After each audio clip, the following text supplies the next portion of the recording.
There's a big plot to defame India globally that now stands exposed this morning. Teen environmental activist Greta Thunberg has deleted her tweet where she'd shared a Google document on how to support and protest against the farm laws globally. The document shared on January 23rd gives a detailed plan of accelerating the farmers' protest raging on the outskirts of Delhi. The document highlights how to participate and organize the Republic Day farmers' protest as well. Now, this document that she shared talks about physical actions to be taken near Indian embassies and government offices on Republic Day and to take part in a global tweet storm. All this in a bid to put pressure on the government. Hitting back, Kangana tweeted saying that Greta is a dumbo kid who made a big blunder by revealing an international plot to defame India. All this comes in the backdrop of a series of tweets from various personalities, including Modi government ministers, hinting towards a global conspiracy to defame India and urging Indians to stay united. And well, you also got a lot of furor from the United States to India after international pop icon and hugely followed Rihanna tweeted in support of farmer protests. One single tweet and the internet went crazy with a massive war of words between top international and celebrities in India. That's not all. Rihanna's tweet even forced the MEA to come out with a statement in which it trashed foreign interference in India's internal matters. Pop stars, climate stars, celebrity porn stars, this house is my set for season 2. Celebrity influencers. I'm so excited. Even the niece of the new US Vice President. A chain reaction of high-profile celebrity tweets has exploded across the internet since Tuesday night, lighting up the farmer protest and taking it more global than ever before. With hundreds of thousands of retweets, likes, comments and shares, the sudden entry of foreign celebrities into the Delhi border protests has triggered a massive escalation in the state of affairs, with the celebrities being equally hailed and taunted on Indian soil. While most big Indian celebrities stayed silent, Indian actor Richa Chadha opened up in her support, while Diljit Dosanjh paid musical tribute to Rihanna as a gesture of support and thanks. But where there's Diljit, there must be a backlash from you-know-who. That's right, Kangana Ranaut led the counter-strike on Tuesday night with this ferocious reply to Rihanna. With the internet making an enormous meal of the celebrity uprising for Indian farmers and the trends all reflecting the huge traction the issue is getting, the government decided to reply 15 hours later. In a statement, the Modi government said it was unfortunate to see the vested interest groups trying to enforce their agenda on these protests and derail them, and that these vested interest groups have also tried to mobilize international support against India. The statement didn't take names, but was clearly aimed at the internet bomb set off by Rihanna. Labeling the celebrity actions as propaganda, the government has now pushed hashtags India Together and India Against Propaganda, with the trends amplified by every major minister in the government, very much on the lines of the Main Bhi Chaukidar campaign in 2019. Superstar Akshay Kumar was one of the first of the mark to amplify the hashtags and get it trending. This face-off couldn't get bigger or higher profile. The world's largest democracy in a direct collision with some of the world's biggest celebrities. Whichever way this goes, it can only get bigger. Bureau Report, India Today. After a hashtag inciting farmer genocide trended on Twitter, the Modi government has put the social media platform on notice. The centre said that the entire campaign was designed to inflame passions and has called for action against offensive hashtags and handles. The government has warned Twitter also of penal action.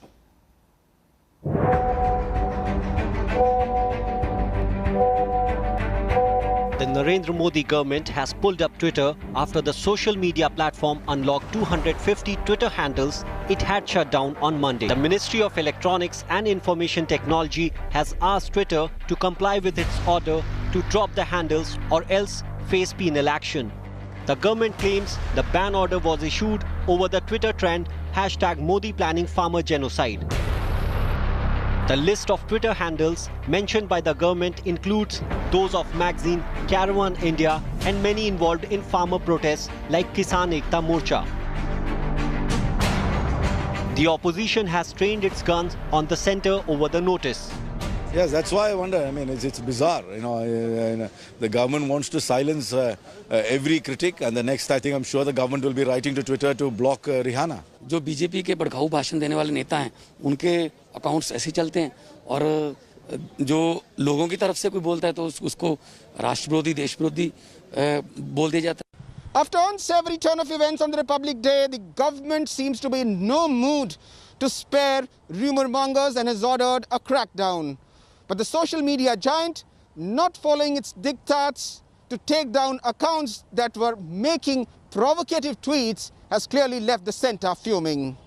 This is Anand Patel in New Delhi for India Today. Moving on to some other stories, heat is mounting on former AMU student and activist Sharjeel Usmani for his controversial speech in Maharashtra. Usmani had last week delivered a speech at the Elgar Parishad conclave in Pune, during which he had allegedly made offensive remarks against a particular religion.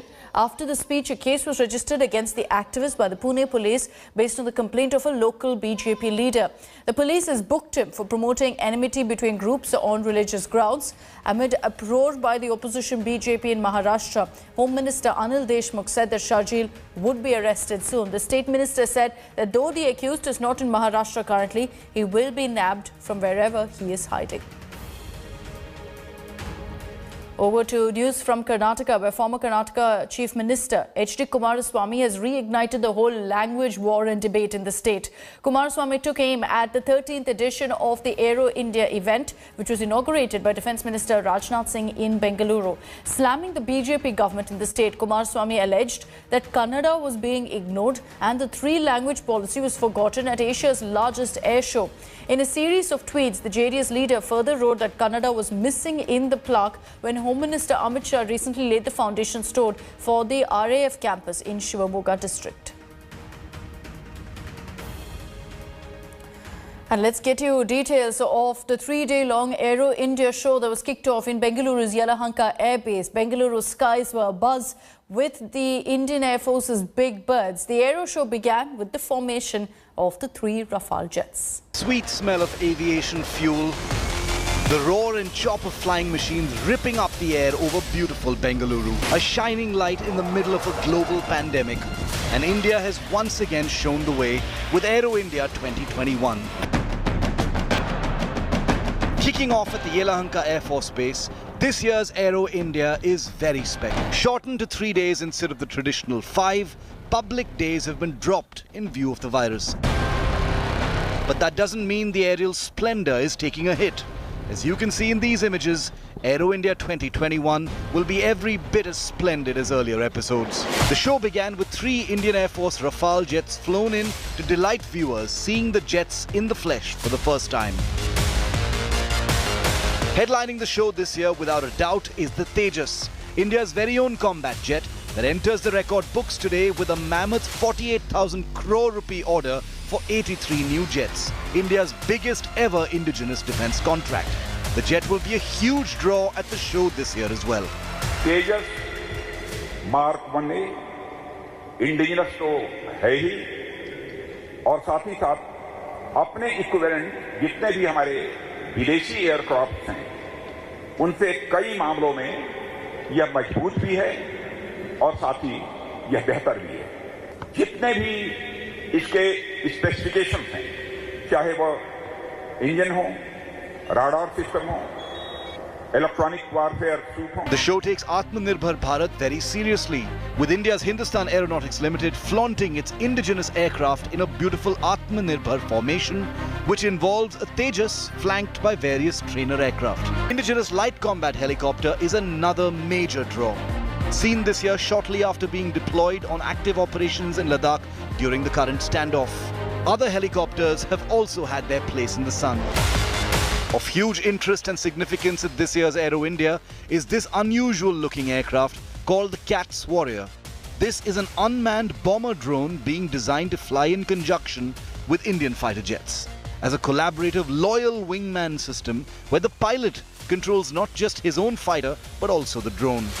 In an iconic image today, a United States B-1B Lancer heavy bomber flew in formation with an Indian Air Force Tejas over the Yelahanka base, a big message to the region, especially amidst the China standoff. The splendid show also had the Surya Kiran Hawk Aerobatics team, which enthralled viewers with a formation set, quickly followed by their sister team, the Sarang. The Dhruv helicopter display team is now an international fixture with a global fan base. Carry out a synchronized tall to the left, and here they are like a dolphin in the ocean. Sarangs and dolphins leap. Indian Air Force's brand new Apache and Chinook helicopters will be visible on the ground and in the air. From aviation geeks to defense practitioners, from foreign governments to scientists building India's aerospace base, it's the week they've been waiting for. Aero India has begun. With Abhishek Bhalla and Nolan Pinto in Bengaluru, Bureau Report, India. The Pakistan Army Chief Qamar Bajwa has talked about peace and mutual coexistence with India. His speech overture interestingly comes amid mounting international pressure against its terror bid. So is Pakistan looking at India as its olive branch to gain a few brownie points? Here's a report. Mutual respect, peaceful coexistence, not words you'd expect to hear from Pakistan's army chief at this time especially.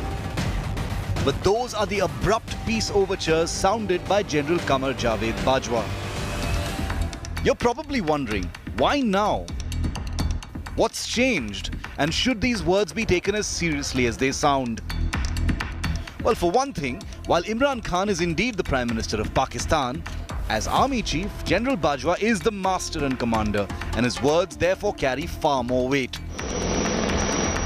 The last 4 years have seen a historic low in relations between the two countries, from the Uri terror attack in 2016 to the surgical strikes that followed. From the Pulwama carnage in 2019 to the Balakot airstrikes that were mounted in retaliation. A line of control that has remained lit up and active with fire nearly non-stop and casualties on both sides, and a turbulent Ladakh frontier, where Pakistan is an active participant in keeping things on edge for its mentor China. So why is the Pakistan Army Chief now sounding a note of peace? Well, for starters, it isn't an explicit climb down and remains laced with traditional defensiveness and invocations of Jammu and Kashmir. But with Pakistan's internal political turmoil on the churn, with a public uprising against legacy structures, with the AFPAC region thrown into chaos once again, and with international screws turning on Pakistan as far as its continued sponsorship of terror is concerned, have India's sustained military and diplomatic actions persuaded the Pakistani leadership to explore the possibility of an olive branch? Of course, nothing is ever as simple as it sounds with Pakistan, and India takes no chances or words at face value. But the compelling reasons behind General Bajwa's sudden note of peace and a call for mutual respect will cause a ripple. Could this be the beginning of a move towards resumption of suspended dialogue between both countries? More importantly, will the words be backed by the actions that India demands for any such words to carry any meaning whatsoever? Pakistan is using terrorism as an instrument of state policy. Pakistan is under pressure. Pakistan is economically shattered, and therefore such statements must be taken with a pinch of salt. India has an objection even to this part that a neighboring country's general mentions or talks about a state which has been an integral part of India historically, constitutionally, legally. If Bajwa is so concerned about human rights, then he should also talk about Balochistan, where separatist movement has been going on since 1948. While there has been no response from the Indian side on the army chief's offer for a dialogue and a resolution to the Jammu and Kashmir problem, but this cannot be taken seriously by India, simply for the fact that India has always maintained that for any dialogue, Pakistan needs to stop sponsoring terror, and before that, it also has to dismantle all terror infrastructure aimed at creating problems in Kashmir. With camera person Satya, Abhishek Bhalla in Bengaluru for India Today. International cricket will resume in India with the hosts taking on England in a 4-test series from Friday. Ahead of the series opener in Chennai, we caught up with Monty Panesar. The former England spinner believes India start as strong favourites and has also picked key players for the Three Lions. Is it going to happen again? What happened in 2012-2013? Because India is strong favourites here because they're coming off from a victory in Australia, although England also won a series in Sri Lanka. But England, do you think they have a chance in the series? Well, I think the only way England will win this Test series is either they bowl India out cheaply, and England then go past them, and Joe Root bats really well because there's only one player who's had a successful series in Sri Lanka, and that's Joe Root. And then the surprising thing is that Joss Butler's only there for one Test match, and then we've got Johnny Bairstow, who's done really well for Sunrisers Hyderabad. And he's probably more exposed to the turning pitches than the slightly flatter wickets. It's a surprise to see that why have the England selectors not made him available for selection in the first two Test matches, and then maybe give him the rest in the third and the fourth Test match, where the wicket probably won't be turning. These first two Test matches, which are vital. This is if India win the first two Test matches, they qualify for the Championship. But if England win, then they give themselves a chance to get into the finals for the World Test Championship. Monty, again, a direct question: do you think England can win the series? No, to be honest, no, I don't. I'm not saying that because England, India too strong or England. It's just the spinners, on flat pitches. They just, they don't seem to bowl consistently that well. Joe Root has to have in and out fields to get them into the game. And there's so much onus on Joe Root. If there was another Alistair Cook or a Kevin Peterson in the team, then maybe, we've got the likes of Ben Stokes. But I reckon they need a couple of more experienced batsmen like Joe Root in the team. Then I think the batting will be strong. And if England lose this series, I think it will be because of the batting. It won't be because of the bowling. I think, England will probably, can maybe at times bowl India out cheaply, but it's going to be the top order batting. Monty, my last question: 3 players from India who you think England will have to be wary of, and 3 Englishmen as well. Well, Jasprit Bumrah for sure. He's unbelievable. We've got Ashwin and I would say Virat Kohli. Them 3 are the key players that England should be very afraid of. And in the England team, it's going to be obviously Ben Stokes, Joe Root, and Jafra Archer. And you said Jasprit Bumrah, Ashwin, and Virat Kohli. Is that right? Yes. All right.